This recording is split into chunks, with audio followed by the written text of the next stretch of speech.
Masyado na raw natutuwa yung mga OLA dahil nga sa mga hindi nakakapagbayad daw sa kanila at yung mga kumpanya nila tinatalikuran daw ng mga nangungutang. Yun ang sabi doon sa tanong natin sa atin ngayon. So yun, medyo pag-usapan natin kung bakit ba talaga dapat hindi katakutan itong mga OLA na ito.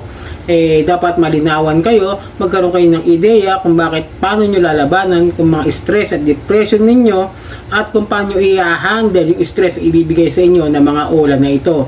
Tara, pag-usapan natin. So welcome back mga ka-Johnny, ito po ang inyong lingkod ka-Johnny ng Janitor TV at ito ang Johnny Depp, usapang utang, usapang OLA. So meron tayong pag-uusapan ngayon, pero bago ang lahat, please pakipollow na lang po yung aking mga social media account dito sa aking Facebook, TikTok at sa ating YouTube channel at paki-like na rin po, share at hit nyo na po yung notification bell para updated po kayo sa mga videos na ginagawa natin dito about sa usapang OLA. So yun, ito yung sinabi doon sa nakita kong comment, masyado nang natutuwa ang kumpanya namin at patuloy mong tinatalikuran itong utang mo na dapat mong bayaran. Sanay ka na ata sa pagtakas ng perang hindi sa'yo. Sige, asawa, anak, kamag-anak, kaibigan, kapitbahay, katrabaho, FB friends, kumpanya, barangay page, municipality page, at lahat ng taong nakapalibot sa'yo kasama itong pagmumukha mo. Kung may anak ka man, idadamay ko na din itong teachers, co-parents at principal niya nang dahil sa utang mo kasama itong pagmumukhang inilagay mo dito. So yun, ganyan katindi, ganyan kabarubal, ganyan kabastos, ganyan kabugok yung mga OLA na yan, mga agents na yan. Bakit ko nasabing bugok at bakit napakabalasubas? Unang-una nagpautang yan So means to say na kapag kayo nagpautang ng mga lending company, kahit yung mga ordinaryong tao, kapag kayo nagpautang, tandaan ninyo, yung perang ibibigay nyo doon sa tao na nangutang, hindi nyo na pera yun. Pera na po ng nangutang yun. Hindi nyo na po yung pag-aari. Hindi kasi yung mga OLA agent na talagang kulang na kulang sa aral Talagang mga halata mo mga tambay lang sa kanto na mahilig lang mang-bully ng mga kaibigan nila na hindi papalag sa kanila. Tandaan nyo mga ka-Johnny, paliwanag ko lang sa inyo, kapag kayo nangutang at kayo pinahiram, pinautang kayo, yung perang yun, inyo na yan. Kumbaga naka-titled owner na kayo sa perang yun. Ngayon, kung gusto ng mga nagpapautang na yan para maging legit na pinahiram o pinautang, dapat lagi may kasunduan, hindi lang verbal. O kaya naman kung meron kay mga ka-transaction history na kung saan pwede nyo patunayan na sila ay nangungutang o nagkautang, patunayan nila kung magkano talaga yung inutang nila at kung magkano talaga yung pera na hiniram nila. Ngayon, depende sa inyo kung paano nyo lalagyan ng interest. Pero kung susundin nyo yung batas, nasa civil code, 6% per annum. Pero kung ang susundin nyo naman yung batas na ipinatupad ng BSP para sa SEC is 15% per month. Na kung saan medyo hindi na masyadong lugi para doon sa mga nagpapautang ng mga lending companies. Di ba? Kasi kung susundin mo 6% per annum, lugi-lugi talaga sila. Sasabihin nila ganun. Pero dahil nga wala tayong usury law, yun ang pinaglalaban nila, yung matataas nila na mga interest. Pero ito, katulad nito, masyado na raw natutuwa yung kumpanya. Natutuwa kayo, bakit galit kayo sa comment section? Di ba? Yung ba yung natutuwa, bakit galit?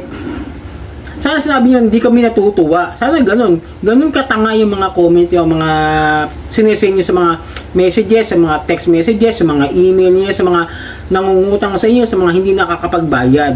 Ganun yung, ganun yung mindset ng mga OLA agent na yan Mambubuli lang, tanga pa.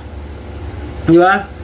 Tinatalikuran, hindi naman tinatalikuran kung tutuusin nahihirapan lang magbayad dahil nga sa taas ng interest na ibinibigay o ipinapataw ninyo doon sa mga nagkakaroon ng utang sa inyo, lalo na yung sa mga 7 days. Biro mo uutang ka ng 3,000, bas bibigyan mo ng magkano? 1,800, 1,500, halos kalahati. 50% ng utang is magiging processing fee, as ibabalik mo ng 7 days, kailangan buo o higit pa. Paano makakapagbayad agad-agad yun?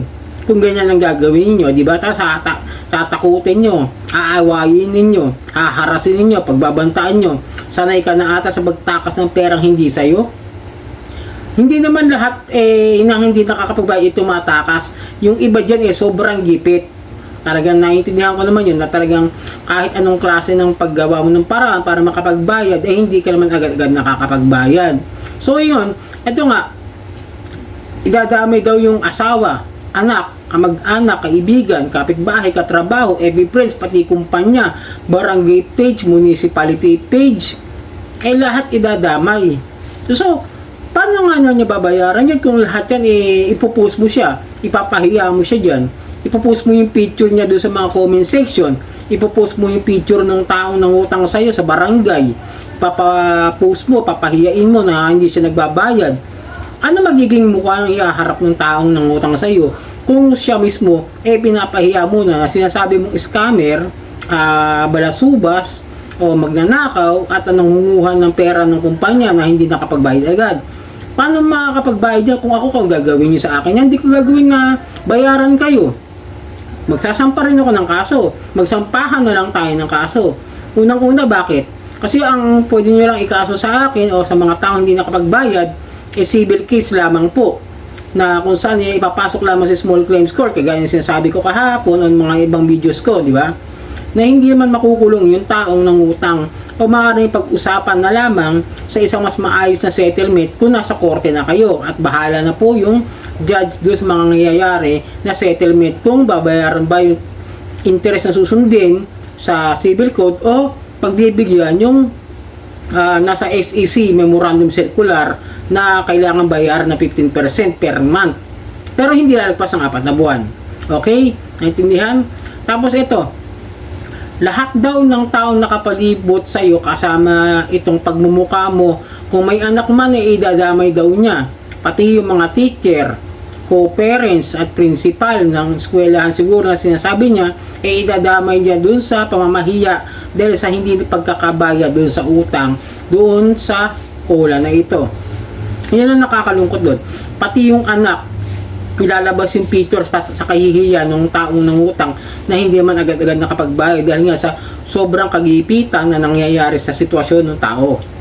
Pati yung anak idadamay, pati yung principal, pati teacher, di ba? Katulad parang connection to doon sa ginawa ko kagabi na video na kung saan pati yung division ng DepEd dinadamay doon sa hindi nakapagbayad ng utang na teacher. Lahat sila sisingilin. Bakit sisingilin nyo yung mga hindi naman dapat na singilin? Kung wala namang alam yan doon sa mga utang na naging transaksyon ng OLA at saka ng borrower.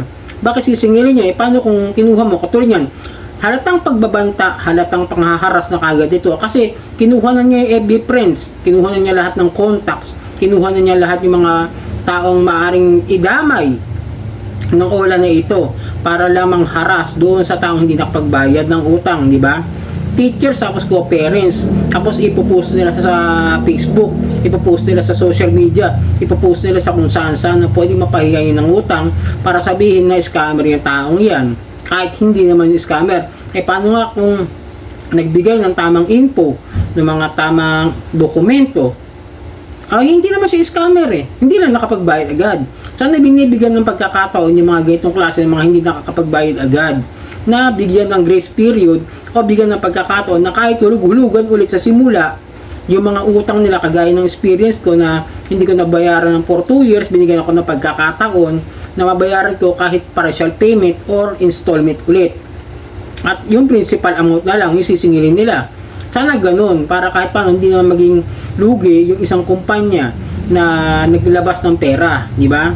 Ganun sana. Pero kung gagawin niyo ganyan, magbabanta kayo, papahiyain niyo na yung mga tao para dyan sa mga utang na hindi agad nabayaran, idadama niyo pati anak, pati munisipyo, pati barangay, pati kumpanya, pati FB friends, ipopost niyo yung tao, ilalagay niyo sa comment section, ilalagay niyo sa comment section ng municipality, ilalagay niyo sa comment section ng barangay. O di cyber libel na agad, doon pa lang halata niyo nang pwede nang sampahan ng kriminal na kaso yan, di ba?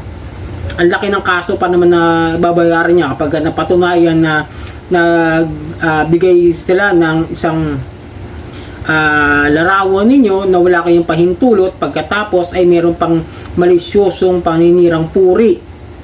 O, di ba? Paano magkano piyansa? Paano kung magkano lang yung utang ng borrower? 3,000? Magkano piyansa? 10,000? Ganun katanga mag-isip yung mga all agent na yan. Pag nahuhuli, tatakip ng muka. Pero kung mag-post sa FB, di ba? Walang hiya. Kasi nakadami account pa, nakadami account yung mga all agent para hindi na nga naman masyadong tapos gagamit pa ng picture ng iba rin ng utang na hindi nakapagbayad. Di ba? Nandadamay pa kayo ng iba, identity theft na, cyber libel pa. Di ba? Ang dami yung kaso kung maaari, kung pagbabasihan ka, napakarami yung kaso. Identity theft, cyber libel, data privacy, di ba? Sa dami na sinabi niyo na pwedeng isang pang kaso sa inyo, napakarami talaga. So yun, sana nakatulong itong sinabi ko sa inyo. Sana nakapagbigay advice ako sa mga taong namang problema sa mga ganitong klase ng mga text sa inyo ng mga OLA agent na kung saan sobrang harassment ang ginagawa. Pero makikiusap lang po muli ako sa inyo, napakipalo po yung aking mga social media account, Facebook, TikTok at dito sa aking YouTube. Maraming pong salamat at magandang gabi sa inyong lahat mga kanjani.